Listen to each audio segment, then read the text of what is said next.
SED, Monsieur Beau. Merci Madame la Présidente, mes chers collègues.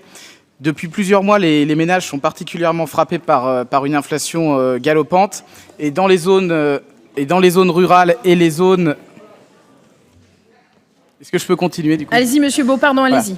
Voilà. Et donc dans les zones rurales ou les zones plus périphériques, l'inflation est particulièrement pénalisante, notamment en raison de l'éloignement des services publics, de la hausse des prix du carburant, mais aussi de l'énergie de chauffage, puisque les logements sont plus grands et qu'il y a de nombreuses passoires énergétiques. Parmi les énergies de chauffage, évidemment, la question du fioul, puisque 20% des foyers en milieu rural sont encore chauffés au fioul, c'est 6% en milieu urbain. Et en Auvergne-Rhône-Alpes, ceci concerne 13% des logements, c'est-à-dire 465 000 foyers.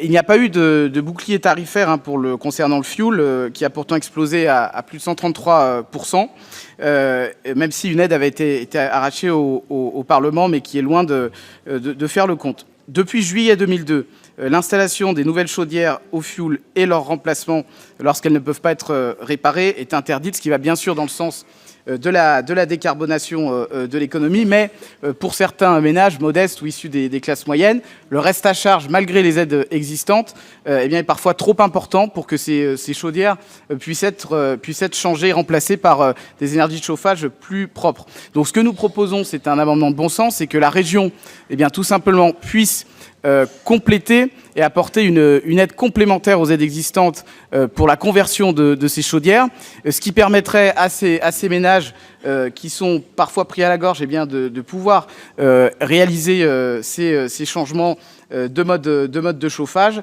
Et donc on aurait ici un triple objectif qui serait atteint, et ça va dans le sens de la politique de la région, donc à la fois sur le pouvoir de l'achat, à la fois de lutte contre la fracture territoriale, mais aussi évidemment de transition écologique. Donc, Merci Monsieur Beau. Monsieur Garnier. Oui, merci. Juste une explication de vote. Donc,